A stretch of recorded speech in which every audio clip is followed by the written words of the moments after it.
It was a boring summer's day for the young girl Alice, who had no distinct interests or hobbies. Matter of fact, Alice was the most boring girl who no one wanted to be near. Even her sisters wanted nothing to do with her, as they sat reading their books, hoping Alice would go away. I'm so bored. There's nothing to do in this stupid yard. How many days do my parents expect me to look at the same old flowers, the same old grass, the same old birds, and the same old white rabbits with pink eyes? Wait, what? Just then, Alice noticed something alien to the old, boring yard she had grown to disdain. A white rabbit with pink eyes that seemed in such a rush. Alice was very amazed by this surprising event in her boring afternoon.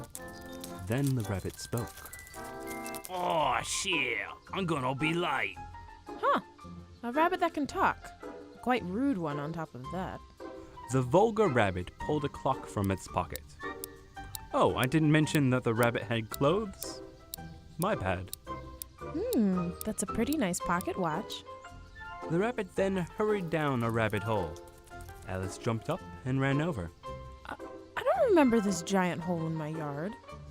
Alice peered down the hole, which was unlike any rabbit hole she had ever seen. Not that she had seen many rabbit holes, or holes in general, really. I could jump down this rabbit hole, but it could be dangerous. It is a giant hole, after all. Alice just then remembered a story her mother had told her about the dangers of rabbit holes. She told her that once you go into a rabbit hole, you don't come out the same way. Alice never understood what her mother was talking about, mostly because her mother was addicted to oxycodone. But since Alice was a rebellious teenager, she decided to take the leap anyway. What's the worst that can happen? Alice was not the smartest young lady. Geronimo! Alice jumped into the rabbit hole, starting her long descent. Alice was amazed at how deep this rabbit hole was as she continued her long descent. What the heck? Alice, to her amazement, saw bookcases on the walls of the rabbit hole. She wondered to herself, who put these bookcases here, and how could they have achieved such a feat?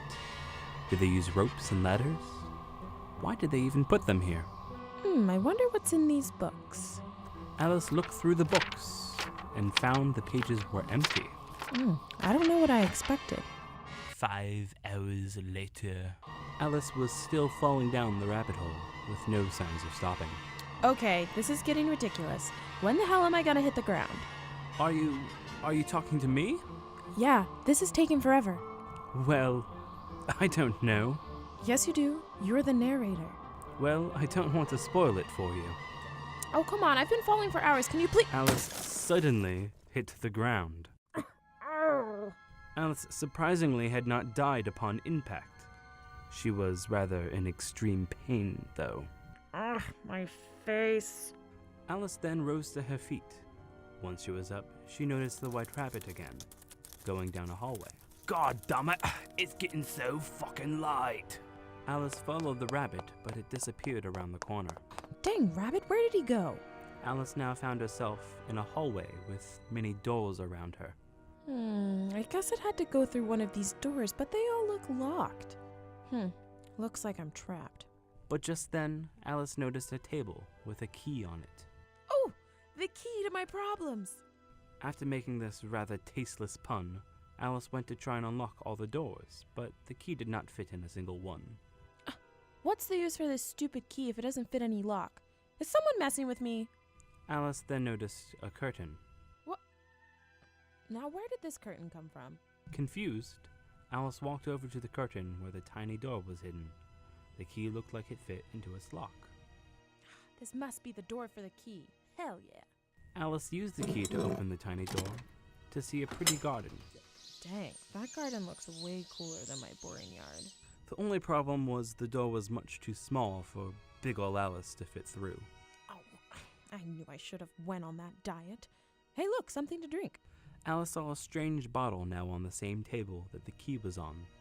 Alice was so thirsty that she did not wonder about how it got there without her noticing. Wait a minute. Is this poison? Back at home, Alice had a habit of consuming strange liquids, so her mother told her to never drink anything with a skull and crossbones on it. Because, poison.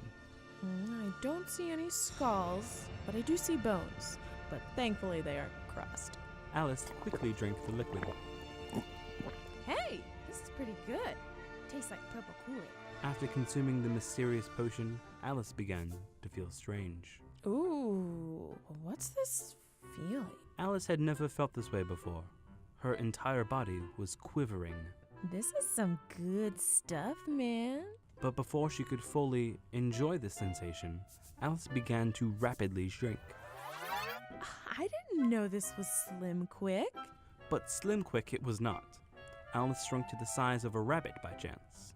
And even more by chance, she could now fit through the door. Or maybe it wasn't by chance. Yeah, it was most likely not by chance. Ah, sweet. I can go to that kick-ass garden and hopefully find that vulgar rabbit. Alice was so filled with the ambitions of her empty goals that she had forgotten the key on the table. Aw, come on. Alice would most likely need this key on the rest of her journey, as she had learned from many years of playing role-playing games on her computer. Now how am I gonna get up there? Alice tried to climb the table legs, but slipped back down. She tried flying to the top of the table, but alas, she didn't have wings. Well, I give up. I guess there is nothing that can help me. Oh, what's that? It was then Alice happened to find a piece of cake under the table. How she had missed it before, again, we don't really know. Maybe if I eat this, I'll grow wings or grow super jumping abilities, or at least make me big enough to reach the key. Having some of the shrinking potion left, Alice went to go eat the cake in order for her to reach the key again. Ew, I think this is stale. Will Alice reach the key? Who is the White Rabbit? Where did this stale cake come from? Why does Alice even need the key?